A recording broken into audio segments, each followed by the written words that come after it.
My name's Carol, just a regular high school teacher with a love for old books and a quiet life. My world changed when I met David at the school fair. He was the main sponsor, the kind of guy who makes things happen without making a fuss about it. He had that quiet confidence and a smile that could light up the gloomiest day. It started with a thank you note I sent him for his generous contribution. He replied with invitation for coffee, saying it was the least he could do for the hard work we teachers were putting in. I remember walking into that coffee shop, my heart racing a bit, thinking, Carol, it's just coffee, not a moon landing. David was easy to talk to. We chatted about everything, from books to the best pizza in town. He had this way of making you feel like you were the only person in the room. Before we knew it, coffee turned into dinner, and dinners turned into weekends together. A few months in, he wanted me to meet his mother, Mrs. Winters. She's a bit old school, but she'll love you, he said. I was a bundle of nerves, wanting to make a good impression. I picked out my nicest dress and spent more time on my hair than I'd like to admit. The moment we walked into Mrs. Winters' living room, I felt her eyes on me like a hawk. So, you're the teacher David won't stop talking about, she said, her voice colder than I expected. I smiled, reached out for a handshake, but she just nodded, her eyes scanning me from head to toe. Dinner was an experience. Mrs. Winters had this way of talking where every compliment sounded like she was doing you a favor. That's an interesting dress, dear. Vintage shop? She said, her eyebrow raised just so. I felt my cheeks burn, but I managed a small thank you. It's one of my favorites. David squeezed my hand under the table, a silent hang in there, but the digs kept coming. A teacher, huh? Must be tough dealing with kids all day. Hope you don't bring that school discipline home. She chuckled, sipping her wine like it was the last one on earth. I really tried, to keep the conversation light, but it was like dancing on thin ice. David changed the topic, talked about his work, the weather, anything to steer away from the silent judgments being passed across the table. Fast forward a few months, and there I was, in a white dress, saying I do to the man who made it all worth it. The wedding was a blur of laughter, tears, and dancing. Mrs. Winters was there, of course, dressed to the nines and handing out opinions like candy. Lovely ceremony, though I'd have gone for real flowers, not these. What are these, dear plastic? She said, eyeing the decorations. We moved into David's home soon after. It was a beautiful place, cozy and welcoming, except for the chill I felt whenever Mrs. Winters was around. David assured me it would get better, that she just needed time to get used to me. Moving into David's home felt like stepping into a new world, one where every corner held a memory of Mrs. Winters' reign. It wasn't long before I got introduced to her morning ritual, the infamous inspection. It started like clockwork every morning. The minute the clock struck 10, the front door would creak open, and in she'd walk like the queen of her castle. Mrs. Winters had this air about her, like she owned every inch of the place. Her first move was always to slip on those pristine white gloves, snapping them tight like she was about to perform surgery. "Morning, Carol dear," she'd say, her voice dripping with a sweetness that never reached her eyes. "Just here to help you keep the place up to David's standards." I'd force a smile, my hands clenching the dish towel a bit too tight. "Thanks, Mrs. Winters, but I've got it covered." She'd tut and shake her head, already walking towards the living room. "Nonsense, dear. You're new to this. It takes a keen eye to keep a house like this." And then it'd begin. She'd glide from room to room, that white handkerchief in her hand sweeping over every surface. It was like watching some twisted ballet, her movements precise, calculated. "You see here, dear," she'd say, holding up the handkerchief, now with a faint smudge of dust. "This is what I'm talking about. Can't have David living in a dustbin, can we?" I bit my tongue, the words, "It's not a dustbin," sitting at the tip, but I swallowed them down. David had asked me to play nice, and I was trying, really trying. The worst was the kitchen. That's my territory, I love cooking, always have. But she'd march in there like a general, inspecting the troops. "These pots aren't going to clean themselves, dear," she'd cluck, her fingers running over the rim of a saucepan I'd just washed. "It's clean, Mrs. Winters, I'd insist," my voice steady despite the storm inside. She'd hum, a sound that said, "I've heard better jokes." Well, we have different standards, I suppose. David's used to a certain way, you see. I'd nod, grinding my teeth so hard I was afraid I'd chip a tooth. It was the same every day. The living room, the bedrooms, even the bathrooms weren't spared. By the time she'd leave, I'd feel like a deflated balloon, all my energy sapped by her constant nitpicking. David would come home, all smiles and hugs, and I'd put on a brave face. "How was your day, love?" He'd ask, and I'd muster the brightest smile I could. "Oh, you know, the usual." Mrs. Winters stopped by to give some helpful tips, I'd say, the word helpful taking all my acting skills to sound even remotely sincere. He'd frown, that wrinkle appearing between his brows. "I'll talk to her, Carol. She means, well, she just has her way, you know." I knew. Oh, how I knew. But what I didn't know was how long I could play this game, smiling through the inspections, biting back the words that screamed inside me. Saturday mornings should have been about lazy breakfasts and staying in pajamas till noon. But in our house, they were about one thing, the dreaded family dinner. It wasn't just any dinner. It was the weekly performance, with Mrs. Winters as the stern judge and me. Well, I was the hopeful contestant, always falling short. I'd be up at the crack of dawn, the kitchen my battlefield. Pots and pans clanged, the oven roared, and spices danced in the air. It was my attempt, week after week, to impress the unimpressible, Mrs. Winters. David, bless his heart, would stumble in half awake. "Need any help, love?" he'd ask, rubbing sleep from his eyes. I'd shoo him away with a spoon covered in sauce. "Go get ready. Your mom will be here any minute, and you know how she is about punctuality." He'd chuckle, a sound that held a mix of love and a hint of worry. "Yeah, if you're on time. You're late. That's her motto." The clock hadn't even struck 6 when we'd hear the sharp rap on the door. Showtime. Mrs. Winters and Mr. Winters would step in, him with his warm smile, her with her eyes already scanning for faults. "Smells good in here, Carol. What's on the menu today?" Mr. Winters would always start off with a compliment, his genuine kindness a stark contrast to his wife. Before I could answer, Mrs. Winters would chime in, her voice slicing through the warmth. "I hope it's not that casserole from last time. Remember, David, how you had that stomachache?" David would wince, a silent plea in his eyes, begging me not to retort. "Mom, Carol's been working hard all day. Let's just enjoy the meal, yeah?" Dinner would be a tense affair. Mr. Winters would heap praises, his delicious "dear," and "you've outdone yourself, Carol," battling against Mrs. Winters's relentless critique. "This chicken is dry, dear. You really must learn to keep an eye on the oven," she'd say, pushing her barely touched plate away. I'd grit my teeth, forcing a polite, "I'll remember that for next time, Mrs. Winters." David would try to lighten the mood, his jokes a desperate attempt to bridge the widening gap at the table, but it was like throwing pebbles into a chasm, hoping for a bridge. And then, just when I thought I'd survived the worst, dessert would come, and with it, a fresh wave of critiques. "Is this pie supposed to be this? Crunchy?" Mrs. Winters would ask, the word crunchy sounding more like catastrophics. I'd swallow the lump in my throat, my reply a mix of wariness and defiance. "It's a family recipe, Mrs. Winters. It's always a hit." She'd raise an eyebrow, her gaze saying clearer than words, "Not in this family, dear." As they'd leave, Mr. Winters would give me a warm, encouraging hug, whispering, "Don't mind her, Carol. We all love your cooking."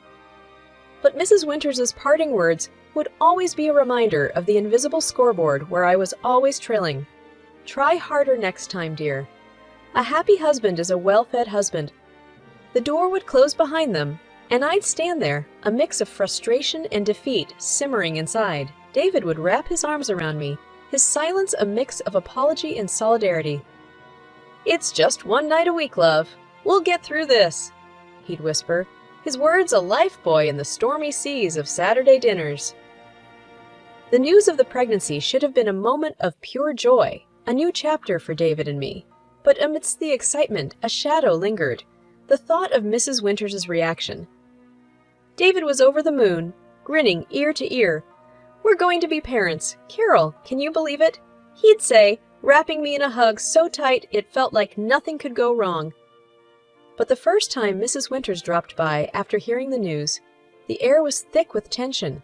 I braced myself for her words, hoping maybe, just maybe, this new life might soften her. Well, I do hope you've read up on parenting, Carol. It's not all cooing and cuddling, you know, she started, her tone as sharp as ever. I bit back a sigh, a fake smile plastered on. We're thrilled, Mrs. Winters. And yes, we're reading a lot, getting ready for the baby. She sniffed, peering at me like she was assessing if I was up to the task. Well, make sure you follow the right books. Some of these modern ideas are just nonsense. David squeezed my hand under the table, a silent message of support. But as the weeks turned into months, the pressure didn't ease. Mrs. Winters' visits became a litany of advice and thinly veiled criticism. You're not eating enough greens, Carol. You want the baby to be healthy, don't you? She'd say, eyeing my plate like it was a crime scene. Or make sure you're not being too lazy. Exercise is important, but don't overdo it. You wouldn't want to harm the baby. It was a no-win situation. Do too little and I was careless. Do too much and I was reckless. The breaking point came one quiet afternoon. Mrs. Winters had just left. Her parting words, "Make sure the nursery is painted soon. You don't want the baby coming home to an unready house," ringing in my ears. David found me in the nursery, the paint samples scatter around, tears streaming down my face. "Carol, what's wrong? Talk to me, love," he said, his voice laced with worry. I let it all out. The frustration, the hurt, the exhaustion. I can't do this anymore, David. It's like I'm walking on eggshells in my own home, your mother. It's just too much. David's face hardened, a rare sight. I'll talk to her, Carol. This ends now. You and the baby are my priority. And he did. That evening, I heard hushed, tense voices from the living room. I couldn't make out the words, but the tone was clear. David was setting boundaries, fighting for our little family. The next day, Mrs. Winters' visits stopped.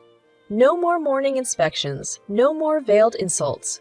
It was a relief, yet the silence felt heavy, charged with unsaid words and unresolved tensions.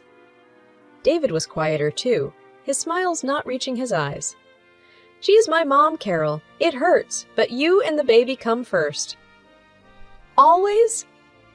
I held him close, the future uncertain but our resolve clear. We were a team, and we'd face whatever came next, together. 7 years flew by since Lily, our little bundle of joy, came into our world. David was a doting father, his love for Lily shining in his every action. My father-in-law, a gentle soul, adored his granddaughter, his face lighting up with every giggle and every new word Lily spoke. But there was a chill that never thawed, a coldness that lingered in the air whenever Mrs. Winters was around. She kept her distance from Lily, her words as sharp as ever. Children should be seen and not heard, she'd say, dismissing Lily's cheerful chatter as nothing more than noise. Lily, with her big heart and innocent eyes, couldn't understand why her grandma wasn't like the ones in her storybooks. She'd try, in her own sweet way, to win over Mrs. Winters. "Look, Grandma, I drew this for you," she'd say, holding up a crayon masterpiece. Mrs. Winters would barely glance at it, her voice devoid of warmth. "That's nice, dear. Now go play, Grandma's busy." But Lily never lost her spirit. She found her passion early, cooking. The kitchen was her kingdom, her small hands skillfully mixing, stirring, and baking. Every weekend was a new adventure, her culinary creations a source of pride for us. "Look, Daddy, I made cookies," she'd exclaim, her face beaming as she presented her latest work. David would scoop her up, his laughter filling the room. "Chef Lily, you have outdone yourself! These are delicious!" Even my father-in-law couldn't resist Lily's kitchen magic. "My little chef," he'd say, his eyes twinkling as he took a bite, "you'll be running your own restaurant in no time." Their words were a balm to Lily's soul, a stark contrast to the cold indifference she received from Mrs. Winters. But children have a resilience, a way of focusing on the love they receive, not the affection withheld. One evening, as Lily set the table, her latest culinary creation taking center stage, she looked up at me, her eyes serious. "Mom, why doesn't Grandma like my cooking? Doesn't she like food?" I knelt beside her, my heart aching with the innocence of her question. "Sweetheart, Grandma, she's just different. But your cooking is wonderful, and Daddy and Grandpa and I, we love it. That's what matters, right?" Lily nodded, her smile returning. the shadow of Mrs. Winters's indifference brushed aside by the love of those who mattered most. The Christmas invite from Mrs. Winters was a surprise, but Lily's excitement at the chance to showcase her cooking made us accept. Together, we baked gingerbread and apple pie, her little hands working diligently, her eyes sparkling with pride. "Grandma and everyone are gonna love these, right, Mom?" she'd ask, her confidence as warm as the oven. "Absolutely, sweetheart," I'd reassure her, though a part of me dreaded the unpredictable tides of Mrs. Winters's approval. Arriving at the bustling house, we placed our dishes on the grand Christmas table, an array of colors and smells that promised a feast. Lily's face was a picture of joy and anticipation as we mingled, catching up with relatives we hadn't seen in ages. But as we settled at the table, ready to share the meal and the joy of the season, Lily's excitement turned to confusion, then distress. "Mom, where's our gingerbread and pie?" she whispered, her small voice trembling. I scanned the table, a sinking feeling in my stomach. Our dishes were missing. Mrs. Winters at the head of the table was holding court, her laughter ringing out clear and sharp. I approached her, my voice firm but polite. "Mrs. Winters, the dishes Lily and I brought, where are they?" Her laughter cut through the festive hum, cold and piercing. "Oh, those." "I tossed them out, dear. We can't risk serving just anything to our guests, can we?" The room fell silent, the air heavy with shock and disbelief. Lily's eyes filled with tears, her dream of sharing her love through her cooking dashed in an instant. "But I made them for everyone. I worked so hard," she managed to say, her voice a fragile whisper against the weight of her grandmother's harsh words. Mrs. Winters shrugged, her eyes void of any warmth. "Well, dear, not everything made with love is fit for the table. Better safe than sorry." That was the last straw. David, who had always been the bridge between his mother and our family, stood abruptly, his chair scraping against the floor loudly. "Mom, that's cruel. How could you?" he said, his voice steady, but loaded with an anger I had rarely seen in him. "Lily poured her heart into those dishes. She wanted to share something special, and you just threw it away like it was nothing." Mrs. Winters's smile faltered, her eyes widening in surprise. This was not the mild-mannered son she was used to. "David, I was just—" "No, Mom, you went too far. Disrespecting Carol is one thing, but hurting Lily, your own granddaughter, that's something I can't and won't forgive." He interrupted, his disappointment and anger clear and unwavering. The room was still, the festive air replaced by a tense silence. Mrs. Winters sat there, the impact of David's words hitting her. She had expected compliance, maybe a few whispered complaints, but not this. Not her usually gentle son standing up to her, defending his family with such resolve. The air was thick with tension as we left Mrs. Winters's house, the festive lights mocking us with their cheer. The sound of Lily's quiet sobs was louder than the Christmas carols that played in the background. David's hand was firm on my shoulder, a silent pillar of strength. As we reached the door, Mrs. Winters's voice broke through the heavy silence, her tone desperate, a stark contrast to the cold disdain she'd shown earlier. "Please don't go. I'm sorry," she stammered, her eyes wet with tears that seemed out of place on her stern face. David stopped, turning back to face his mother. The room held its breath. "Sorry. Now you're sorry." His voice was low, but it cut through the room, sharp and clear. "You humiliated your own granddaughter, Mom. You broke her heart. There's no sorry that can fix that." Mrs. Winters's sobs grew louder, her composure shattered, but it was too late. The damage was done, and the cracks too deep to mend. In the tense silence that followed, Mr. Winters stood up, his chair scraping against the floor. His voice, when he spoke, was calm, but it carried a weight that silenced the room. "I can't sit here and pretend this is okay, Martha." "Not this time." Without another word, he turned and walked away, his steps heavy with the burden of a decision long overdue. The room felt colder, the festive warmth snuffed out by a single act of unkindness. One by one, the guests stood up, their faces somber, their goodbyes muted and brief. The festive gathering was unraveling, the threads of family and friendship coming undone. As the last guest left, the door closing with a soft click, the magnitude of what had happened settled in the room. Mrs. Winters sat alone at the table, her sobs the only sound in the house that moments ago was filled with laughter and chatter. Outside, The cold air bit at our cheeks, a stark reminder of the warmth we'd left behind. David's arm was around Lily, her small body leaning into his for comfort. We walked in silence, the weight of the night pressing down on us. Back home, as we sat in the living room, the Christmas tree lights twinkling softly, a sense of peace settled over us. It was a fragile peace, one born from the chaos of the night, but it was ours. Lily, nestled between us, her tears dried, but the hurt still fresh in her eyes, looked up and whispered, "Are we okay, Mom, Dad?" David hugged her closer, a silent vow in his embrace. "We're more than okay, sweetheart. We're together, and that's all that matters." And in that moment, as we held each other, the trials of the night receded, leaving behind a simple truth. Family wasn't just about shared blood or shared names. It was about shared love, shared pain, and the shared resolve to stand together when the world seemed to crumble around us.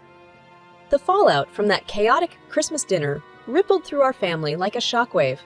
The house felt different, quieter, the air still tinged with the remnants of that night's revelations. David was somber, his usual cheer dimmed by the events that had unfolded. "I'm sorry, Carol," he said one evening as we sat in the living room. The only sound the ticking of the clock. "I should have stood up for you and Lily sooner. I let it go on for too long." I reached for his hand, feeling the roughness of his palm against mine. "You did what you thought was best, David. We both did. But now, we know better. We move forward, together." He nodded, the lines on his face softening. But the true shock came the next day when Mr. Winters showed up at our doorstep, his eyes weary, a deep frown creasing his forehead. "Can I come in?" he asked, his voice barely above a whisper. David opened the door wider, concern etched on his face. "Of course, Dad. Is everything okay?" Mr. Winters took a seat, his hands clasped tightly in front of him. "I've been doing a lot of thinking since Christmas," he started, his voice trailing off. We waited, the tension thick in the air. Finally he looked up, his eyes meeting ours. "I can't believe Martha could be so cruel, so heartless to her own granddaughter. I never imagined she could go that far." David shifted in his seat, the weight of his father's words heavy on his shoulders. "Dad, Mr. Winters raised a hand, stopping him mid-sentence. "No, David, I should have seen it, should have done something sooner. But I didn't, and now I'm thinking about a divorce." The word hung in the air, heavy and unexpected. Divorce wasn't a word thrown around lightly in our family, and coming from Mr. Winters, it was a bombshell. "Divorce!" David echoed, disbelief coloring his tone. Mr. Winters nodded, a resolute look on his face. "I can't be with someone who shows such cruelty, not just to Carol and Lily, but to her own family. I've turned a blind eye for too long, hoping things would change. But after what happened at Christmas, I can't ignore it anymore." We sat in silence, each lost in our thoughts. The decision was monumental, not just for Mr. Winters, but for all of us. It was a line in the sand, a declaration that enough was enough. "Whatever you decide, Dad, we're here for you," David said, his voice firm. "You've always been there for us, and that won't change." Mr. Winters smiled, a weary, sad smile. "Thank you, son. That means more than you know." In the days that followed, our family found a new rhythm, a new way of being. The shadows of the past lingered, but so did the promise of a fresh start, a chance to build something stronger and more resilient from the broken pieces. Lily's laughter returned, filling the house with a warmth that pushed back the darkness. And as we sat together, the three of us with Mr. Winters now a more frequent visitor, I realized that family wasn't about tolerating the intolerable. It was about standing up for each other, about choosing love and respect over blood and tradition. In the quiet moments, when the night wrapped the world in its embrace, I'd look at my little family and know that, despite the storms we'd weathered, we were stronger together. And no amount of cruelty or coldness could ever change that.